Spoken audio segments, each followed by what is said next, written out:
Assalamualaikum dear students. Today our topic is deformation in solids. Deformation की definition क्या है? Any change produced in length, volume or shape of the object when an external force is applied is called deformation. Deformation हम जो इसकी example लेते हैं वो rubber ball की और रबर स्ट्रिंग की लेते हैं. इसको डायग्राम से कैसे शो करेंगे? ये एक रबर बॉल है. जब इस पर फोर्स लगाई जाती है तो ये स्क्वीज हो जाती है. इसको हम कहते हैं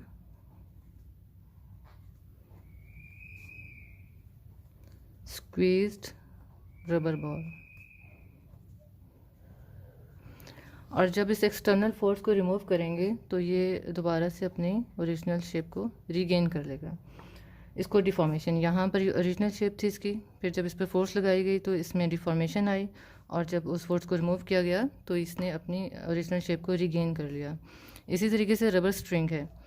रबर स्ट्रिंग को जब स्ट्रेच किया जाता है तो वो उसकी लेंथ में इंक्रीमेंट हो जाती है. जैसे ही उसको रिमूव करते हैं फोर्स को, एक्सटर्नल फोर्स को, तो रबर स्ट्रिंग अपनी ओरिजिनल शेप को रीगेन कर लेता है.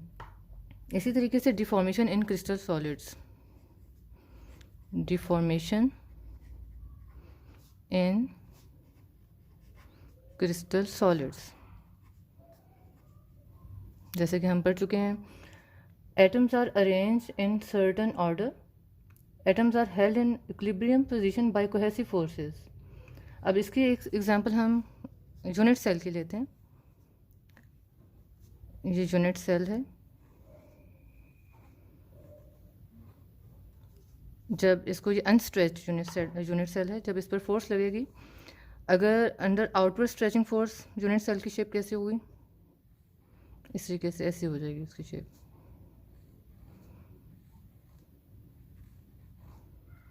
ये आउटवर्ड स्ट्रेचिंग फोर्स है. और अगर इनवर्ड स्ट्रेचिंग फोर्स हो तो फिर उसकी शेप ऐसी हो जाएगी.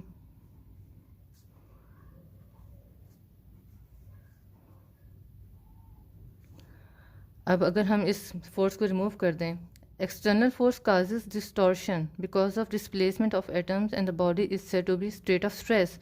अब जब इस पर फोर्स लग रही है तो ये स्टेट ऑफ स्ट्रेस में है, इस पर फोर्स लग रही है, एक्सटर्नल फोर्स. अब जैसे ही हम इस फोर्स को रिमूव करते हैं तो ये यूनिट सेल जो हैं ये दोबारा अपनी ओरिजिनल पोजीशन में आ जाएंगे, just like this. After the removal of external force the body regain its original shape. अब इससे हमें एक डेफिनेशन मिल रही है जिसको हम कहेंगे इलास्टिसिटी. इलास्टिसिटी, हम इजीली इलास्टिसिटी को डिफाइन कर सकते हैं. यहाँ पर बच्चों इलास्टिसिटी की 2 डेफिनेशंस हैं. इसको ज़रा हम देखते हैं. First one, the tendency to oppose any change in its shape and size by a body. ये तो फर्स्ट डेफिनेशन है. और जो उसकी सेकंड डेफिनेशन है, the tendency of a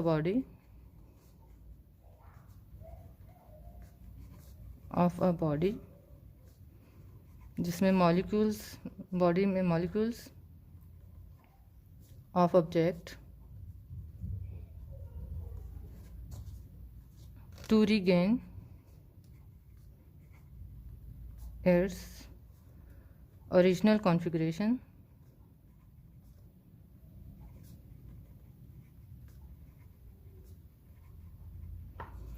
after removal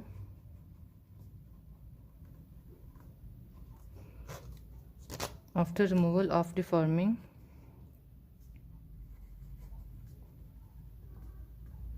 force is called elasticity. अब ये 2 डेफिनेशंस लिखने का क्या पर्पस है? अब ये देखें, the tendency to oppose any change in its shape and size of a body, और दूसरी है the tendency of a body to regain its original configuration after removal of deforming force. यहाँ पर एक क्वेश्चन है, व्हाट इज़ द डिफरेंस, या आप कह लें कि रबर और स्टील दोनों में किसकी इलास्टिसिटी ज़्यादा है. इन दोनों डेफिनेशन से हमें क्लियर हो जाएगा कि स्टील ज़्यादा इलास्टिसिटी उसमें ज़्यादा है या रबर में है। अगर हम फर्स्ट डेफिनेशन को देखें, the tendency to oppose any change in it shape of size of a body, तो स्टील ये करता है, यानी वो अपोज करता है अगर उसकी शेप और साइज़ में कोई चेंज लेकर आए, जबकि रबर में ऐसी कोई टेंडेंसी नहीं है। अब सेकंड डेफिनेशन को देखें, the tendency of a body to regain its original configuration, वो हम इजीली कह सकते हैं कि वो रबर करता है। तो इसमें तो फिर कन्फ्यूजन हो गई कि कौन सा है, स्टील ज़्यादा इलास्टिसिटी शो करता है या रबर। अब स्टील की इलास्टिसिटी ज़्यादा होती है, उसमें ये टेंडेंसी है कि अपोज करता है any change in shape and size.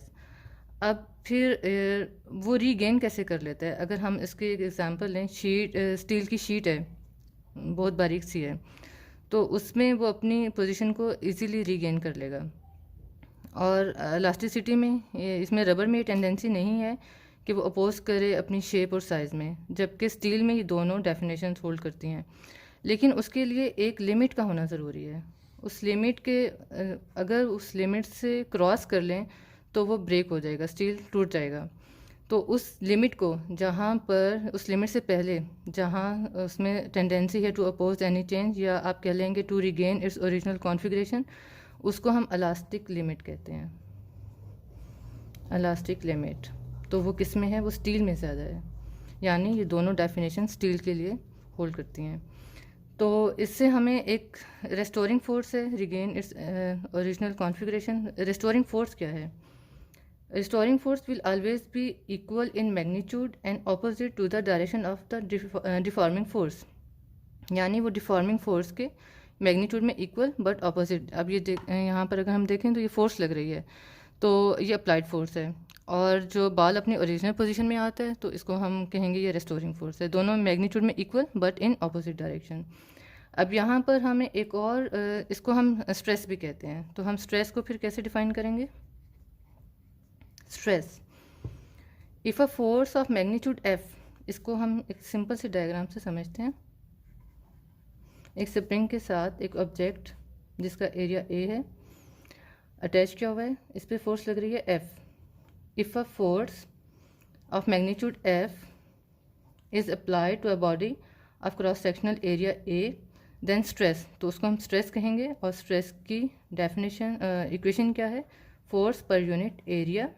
इसका यूनिट क्या होगा? फोर्स को न्यूटन में लिखते हैं और एरिया मीटर स्क्वायर में होता है, तो न्यूटन पर मीटर स्क्वायर, ये तो इसका यूनिट हो गया। तो स्ट्रेस की कितनी टाइप्स हैं? इसकी 3 टाइप्स हैं। नंबर 1 टेंसाइल स्ट्रेस और लॉन्गिट्यूडनल स्ट्रेस, इसको लॉन्गिट्यूडनल स्ट्रेस भी कहते हैं। लॉन्गिट्यूडनल स्ट्रेस जी, ये किस में चेंज आता है? Change in length, change in length. Second आ जाता है हाइड्रोलिक स्ट्रेस, और इसको हम कहते हैं वॉल्यूमेट्रिक स्ट्रेस भी कहते हैं। वॉल्यूमेट्रिक स्ट्रेस, ये किस में चेंज है? ये चेंज इन वॉल्यूम, सिंपल। और थर्ड जो आता है टेंजेंशियल और शेयरिंग स्ट्रेस, टेंजेंशियल और शेयरिंग स्ट्रेस, ये किस में चेंज होता है? चेंज इन शेप जी। ये तो स्ट्रेस की 3 टाइप्स थी। अब यहाँ पर हम एक और डेफिनेशन को देखते हैं जिसको हम स्ट्रेन कहते हैं। स्ट्रेन क्या है? Strain is the measure of deformation of a solid material when stress is applied, यानी स्ट्रेन कहते हैं measure of deformation of a solid material when stress is applied on it. कितनी स्ट्रेस, कितनी force किसी material पर लग रही है, उसको मेजर करना, मेजर ऑफ डिफॉर्मेशन की कितनी फोर्स लग रही है स्ट्रेस की, तो उसको हम स्ट्रेन कहेंगे। और इसका कोई यूनिट नहीं होता, क्योंकि no unit, it is a ratio of same quantities, क्योंकि ये रेशो है सेम क्वांटिटीज की, इसलिए इसका कोई यूनिट नहीं होता। इसकी भी 3 टाइप्स हैं। नंबर 1 इसको हम कहेंगे टेंसाइल और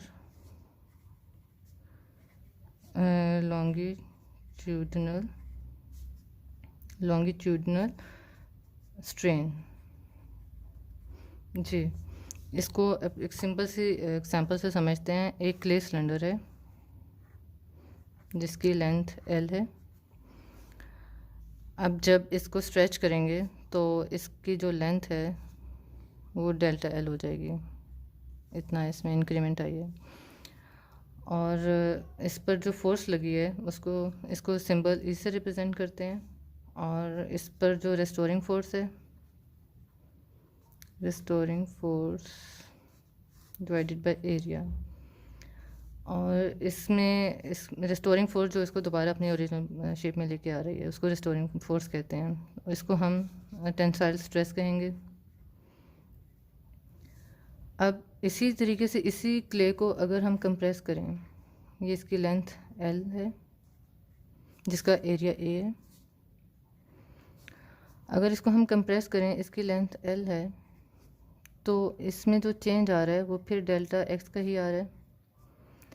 अब रेस्टोरिंग फोर्स दोबारा इसको अपनी ओरिजिनल शेप में ले आएगा। तो फिर स्ट्रेन क्या है? Strain is change in length जिसको हम रिप्रेजेंट करते हैं डेल्टा L से डिवाइडेड बाय ओरिजिनल लेंथ। इसको L से रिप्रेजेंट करते हैं, तो ये स्ट्रेन है। और इसी तरीके से हमारा जो नेक्स्ट पॉइंट है वो है सेकंड पॉइंट, हाइड्रोलिक स्ट्रेन।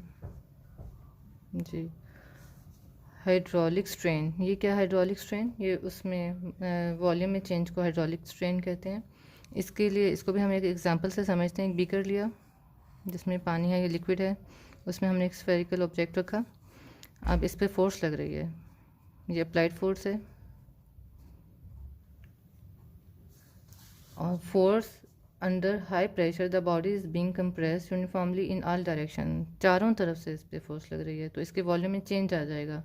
अब जब वॉल्यूम में चेंज आ जाएगा तो इस पर इंटरनल रेस्टोरिंग फोर्स भी लग रही है। यानी इंटरनल रेस्टोरिंग फोर्स का मतलब यह है कि अंदर से भी फोर्स लग रही है, तो इसको अपने दोबारा से ओरिजिनल पोजीशन पे ले आएगा, शेप में ले आएगा। इंटरनल रेस्टोरिंग, इसको फिर हम इक्वेशन की फॉर्म में किस तरीके से लिखेंगे? Internal restoring force divided by area. और इसको हम क्या कहते हैं? हाइड्रोलिक स्ट्रेस या वॉल्यूमेट्रिक स्ट्रेस। और ये किसके इक्वल है? यानी internal restoring force is equal to applied force. किसके इक्वल है? अप्लाइड फोर्स के, डिवाइडेड बाय एरिया। तो ये तो स्ट्रेस की इक्वेशन है, क्योंकि जो स्ट्रेस की इक्वेशन होती है वो फोर्स पर यूनिट एरिया होती है। फिर स्ट्रेन क्या होगा? उसको हम इससे रिप्रेजेंट करेंगे change in volume divided by original volume. Change को हमेशा डेल्टा से रिप्रेजेंट करते हैं, और ओरिजिनल जो V है, V वॉल्यूम, ये इसकी इक्वेशन हो जाती है। जो थर्ड पॉइंट